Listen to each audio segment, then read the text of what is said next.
This is FX Smashing It. What is going on, guys? Welcome back to my weekly Forex Index price action analysis. And I looked at a couple of instruments this week and was able to take advantage of the opportunities that came my way. I looked at the strength of the US dollars and took advantage of a particular move and pattern that actually occurred in the USD GPY. Now the USD has been gaining strength in the previous week, but this particular week we experienced a significant loss in strength in the US dollars, which created a wedge bullish pattern, and I took advantage of that. So I've been talking about that as well, and also other few pairs that are not US related. Now I just want to say that I'm not a financial advisor. I'm just here to just share my thought and my own thought process regarding how the market fared. So I just want to also just drop this and say that Forex is a business. Forex is not a competition platform. It's all about your perception about the market and what you think. So we take decisions based on the knowledge we've gained, experience under our belt, and also our level of psychology. Now, psychology plays a very significant part in trading. Now, when each time you listen to a Forex video or watch an analysis or take part in a web seminar, a webinar, so what happens is you see, when you follow keenly, you discover that what the teacher is trying to explain is actually very easy to understand. But in reality, when you're trading live, what happens is it's not as easy as you think, because sometimes when you have mapped out your strategy and your plan is already set and you're in the right section, sometimes the market just reverses against you. Now, the most important thing here I'm trying to drive out is risk management. Ability to manage your account is very, very important in Forex. Now, I won't be going too far in that direction, but I'll just want us to go to the chart to see how our thought process look like in this week. Let's go to the chart now. Catch you. Guys, back to the chart. I will start with the strength of the US dollars, and I always like going to DXY, which is an index that shows the strength of the US dollars to other major currencies of the world, like the NZD, the GBP, AUD, CAD, and the rest. Now, on a 4 hours time frame, you can see that there has been a push to the upside, meaning that the US dollar has gained strength in recent times. Now, this week, around 7th and 8th of September, a significant weakness was identified in the strength of the US dollars. That is, the US dollar lost some strength. It was pushing to the upside like this, as you can see, and broke past this 109.36 region and created a structure which around 110.783.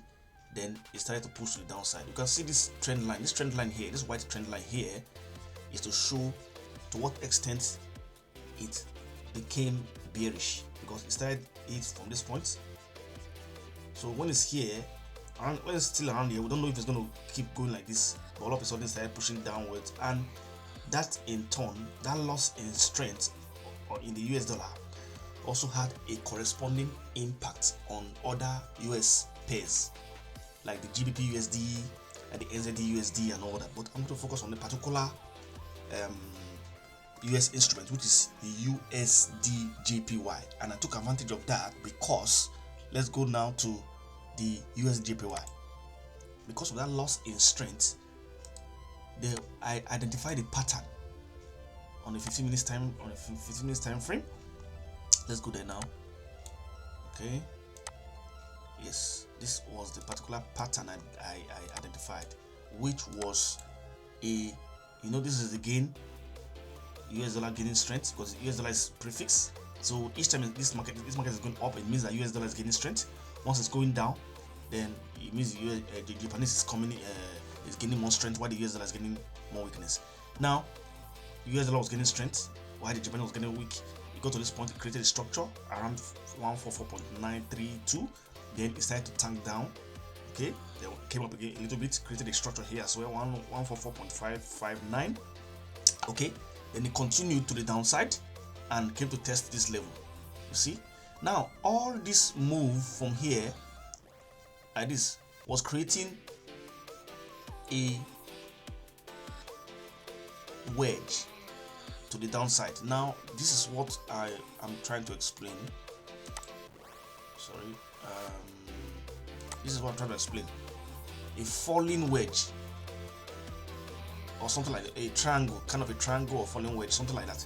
Okay, so once you see a falling wedge, be looking out for a buy.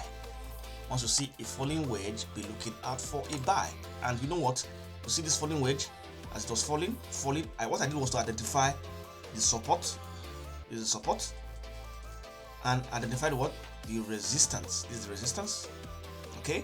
When it built up this, I just patiently waited. When the market was here, I waited for it to get to this support, and I allowed the market to confirm that it's going up, because it could have as well come here and start going down like this before it now start to shoot up.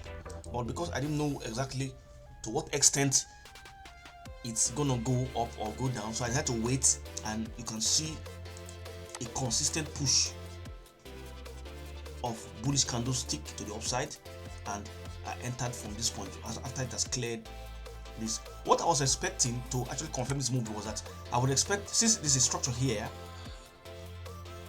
I would rather the market to go up and retest it, then before it can push it downside and begin to head for this particular place to do my take profit. But I took a risk here, and it actually played out. I didn't wait for my take profit, which was around this point, 14.559.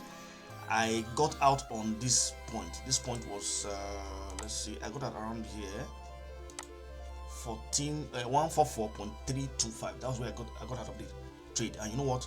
Market started tanking to the downside, but before you did that, it consolidated. That was a very simple trade I took on the basis of this particular falling wedge pattern.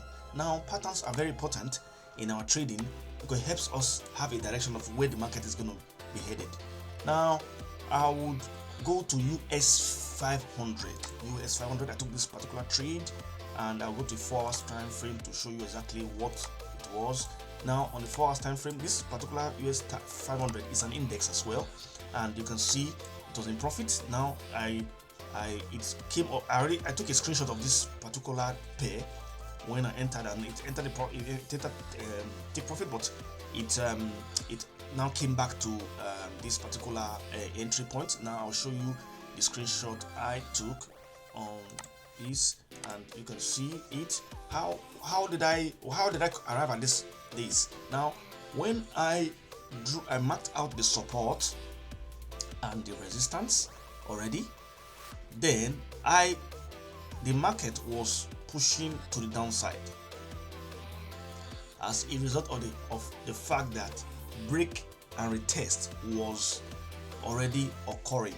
Now I'll explain. This is the picture, but I'll explain on the real chart. Now this is trading view live, but this is the market is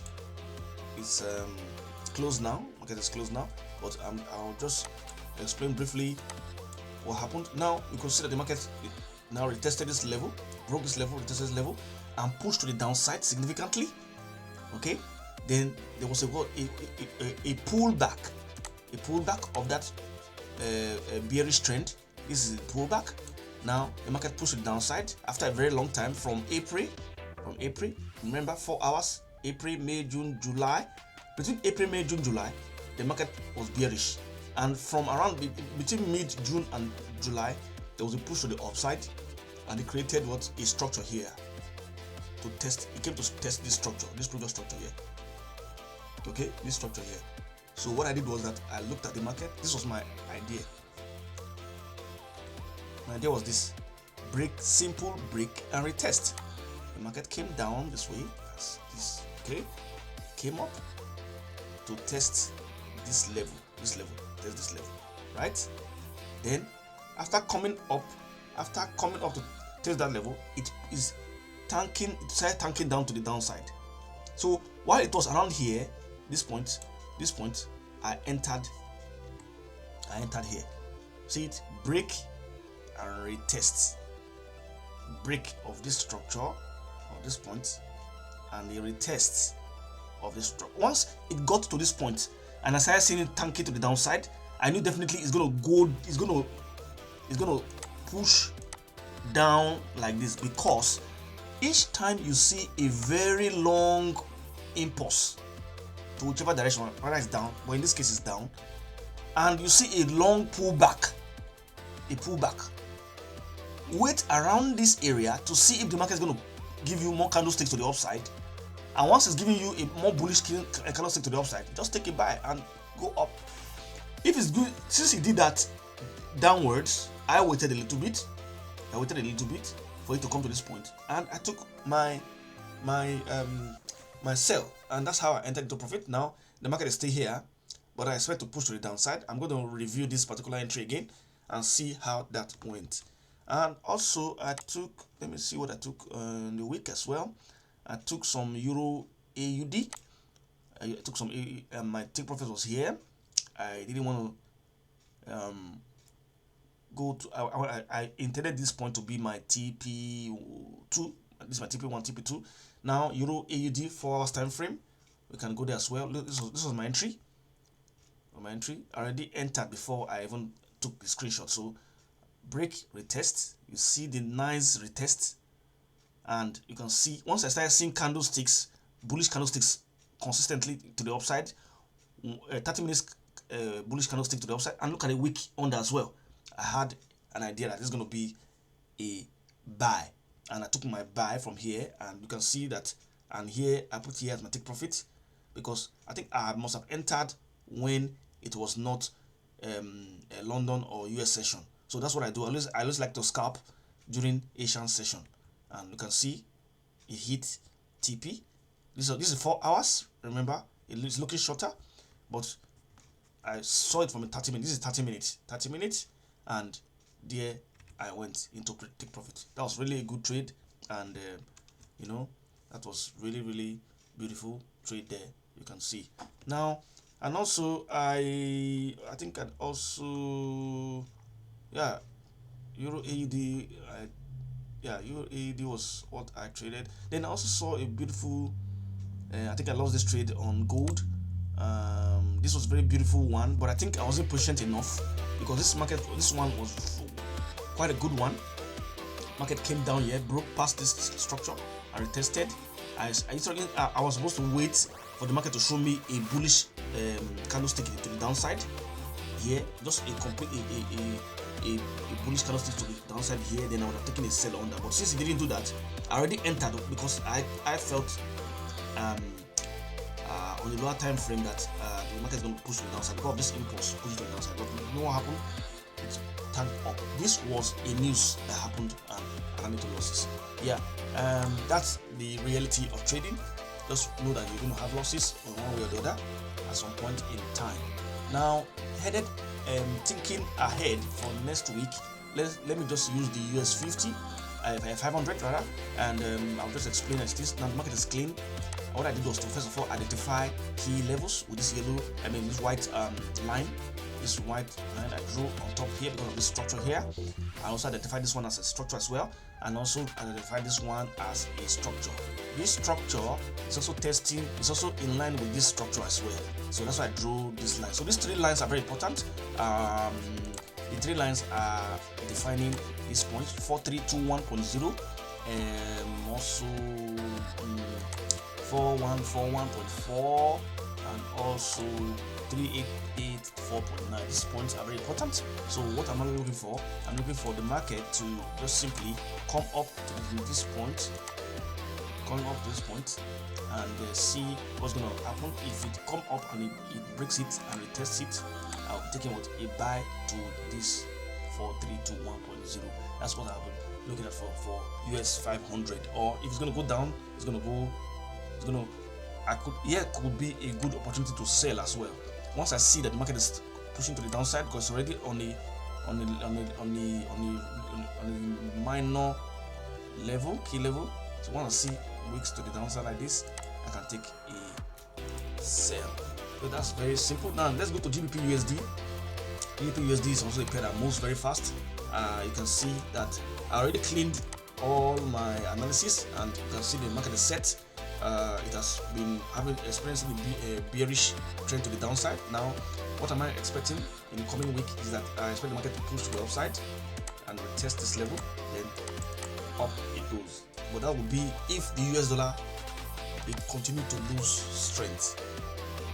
Remember, I mentioned that in DXY shows the strength of the US dollar. The US dollar has been losing strength lately, and that could affect the GBP. And if the US dollar keeps losing strength, this thing is going to push to the upside, because the GBP will be gaining strength, which is going to retest. Once it retests this level, this is my next level. My level is this actually my really next level. This one. This is my point. This point and this point. These are 1.17657, 1.7243. Those are 2 points. Once I say that the market has tested here or here, then I will be looking out for a bullish continuation on trend of this particular push to the upside. Now let's look at gold briefly. Now gold is still like the US dollar, consolidating around this area on the 4 hours time frame. So what am I expecting? I'm expecting gold to push to the upside, meaning US dollar might be losing more strength in the coming week. This is already a set setup. I can go to lower time frame to actually see exactly what's happening, and the US dollar appears to be pushing to the upside, kind of pushing to the upside. Let's try and put it in a block and see what's going on. This is a consolidation. This is consolidation. To be honest, this is consolidation. I want the market to break out of this particular level, and we'll see what direction it's going to go. Whether it's up, it's going to break past here, test and push to the upside, or it's going to keep tanking to the downside. But I expect the market to push to the upside, because of the US dollar losing strength.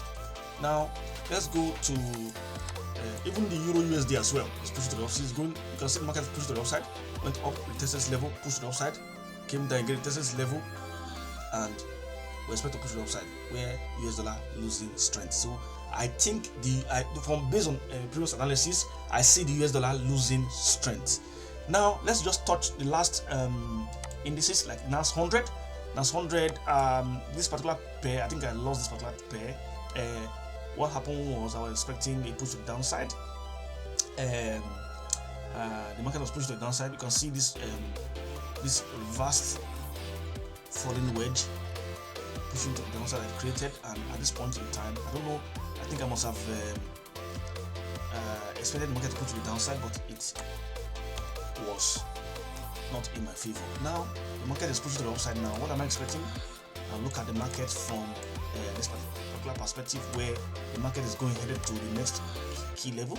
Once it gets to this key level, wants to break past it, test it, and push it down to the upside. So that's how I see it. It's very simple analysis. I don't need to add too much to that. US 30, the same thing, just pushing to the upside as well. Let's identify a key structure here on the 4 hours time frame. This is what the US 30 is like, and I've already identified the key levels with these white lines. You can see I drew one here, drew one here. These are the structures. In when you're about to trade, what you want to do is to identify the structures first. Identify the structures, draw lines, understand the direction of the mark of the trend. What is the direction? Direction what is it's kind of this a bearish trend, and it's beginning to pick up momentum, and you can see that the market around this area is sort of consolidating. I want a clear breakout of this particular zone, that is where I have the market coming. Once it breaks this line, break past this line, then we should be looking for a clear buy But for now, the market is here. I will expect the market to come up to this point, this level here, come up here. Then let's see what happens. If it break past here, I want to see if it's going to keep pushing to this point. This is a key level. Break, retest, then push to the upside. So that's what I expect. Now this is FX Mesh, smashing it. If you like what I'm about, please like, subscribe, and share. Catch you in the next one. Peace out.